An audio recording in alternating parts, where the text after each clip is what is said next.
Isa ang lalawigan ng Cavite sa mga lugar na madalas tamaan ng mapinsalang bagyo sa bansa.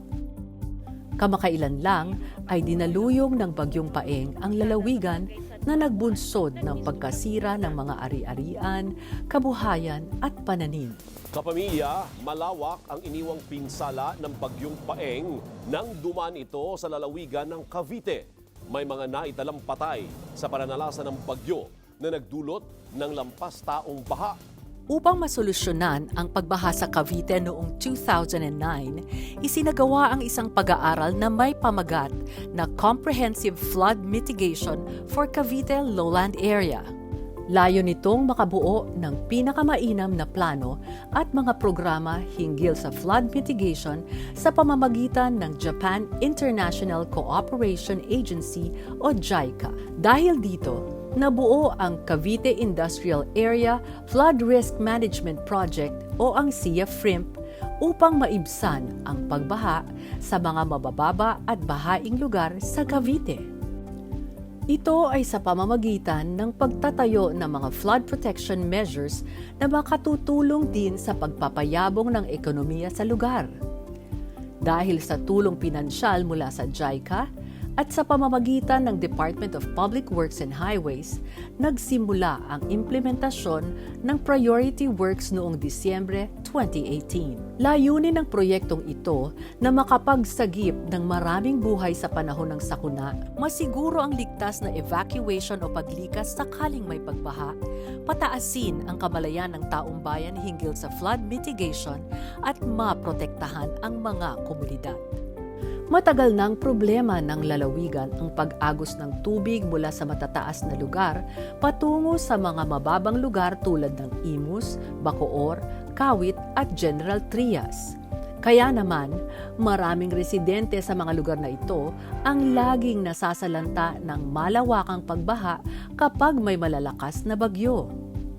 Nagsimula ang CIA-FRIMP sa pamamagitan ng pagtatayo ng mga retarding basin sa Imus at Bacoor noong 2016 at tuluyang nakumpleto noong Marso 2022. Kaya naman, nang manalasa ang bagyong Paeng noong October 2022, nakatulong ang mga retarding basin na ito para saluhin ang buhos ng ulan kaya naibsan ang pagbaha.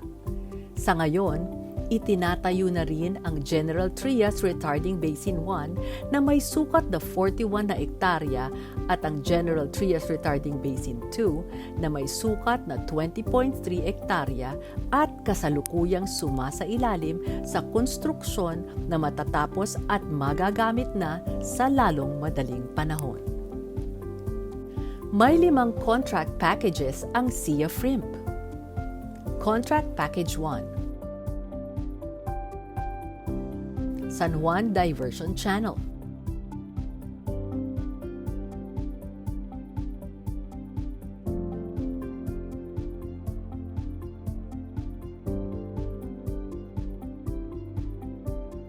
Maalimango Diversion Drainage 1. Sa proyektong ito, maglalagay ng mga diversion channel at drainage upang ang tubig na galing sa Rio Grande River at Ilang-Ilang River ay diretsyo na sa Manila Bay para maibsan ang pagbaha sa San Juan River area. And Lower Maalimango Diversion Drainage 2.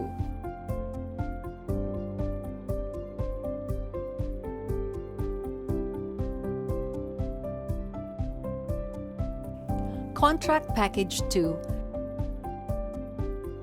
Rio Grande River Improvement. Magsasagawa ng structural improvement sa Rio Grande River para mas mapataas ang kapasidad nitong tumanggap ng tubig upang maiwasan ang pag-apaw ng ilog lalo na't mababa ang revetment o pader sa gilid nito. Contract Package 3: Ilang-Ilang River Improvement. Gaya ng Rio Grande, magsasagawa rin ng structural improvement sa Ilang-Ilang River.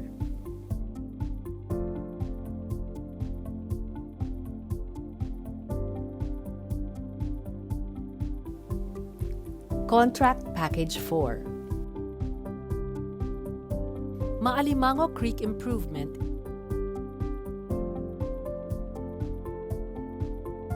and Upper Maalimango Diversion Drainage 2. Magsasagawa ng structural improvement sa Maalimango Creek at magtatayo ng drainage system para mabilis ang pag-agos ng tubig patungong Manila Bay.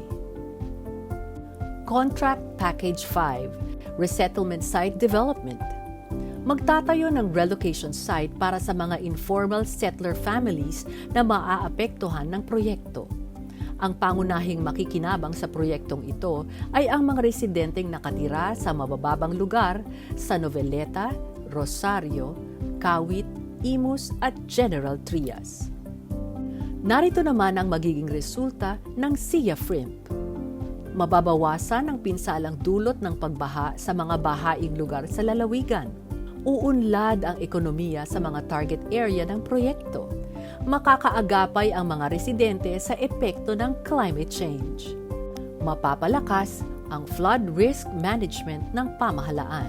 Nang manalasa ang Bagyong Paeng, mismong si Pangulong Ferdinand Bongbong Marcos Jr.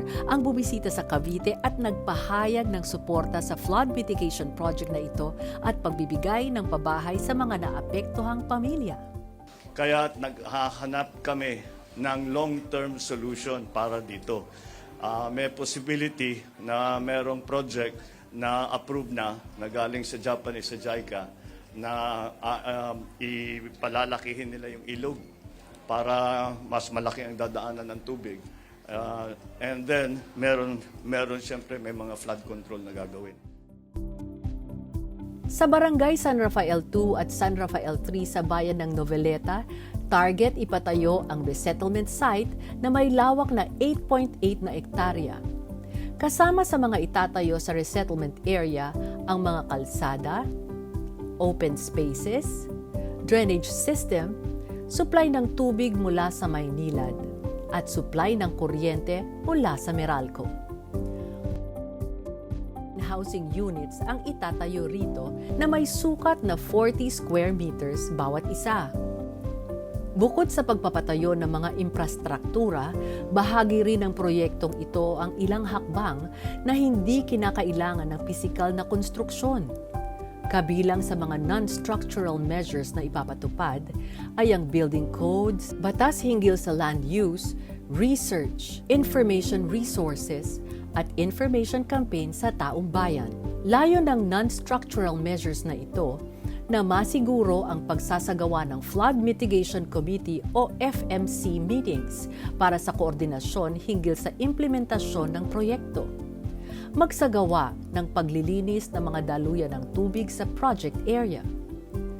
Gumawa ng database at mapa gaya ng Geographic Information System ng mga LGU sa project area. Paigtingin ang flood warning at evacuation system. Magtatag ng epektibong monitoring system sa flood warning at evacuation. Suportahan ang DPWH sa kanilang Information Education and Communication Campaign at isangkot ang iba pang institusyon at sektor para masigurong magtutuloy-tuloy ang non-structural measures sa mga LGU. Layunin ng mga hakbang na ito na maisama ang mga komunidad para makamit nila ang pag-unlad ng kanilang kabuhayan. Dahil sa kapit-kamay na pagtutulungan ng lahat ng sektor, tiyak na magiging matagumpay ang implementasyon ng proyektong ito. Bukod dyan, inaasahan din ang aktibong pakikipagkaisa ng mga benepisyaryo nito para tuluyan ng maibsan ang suliranin ng pagbaha sa lalawigan ng Cavite.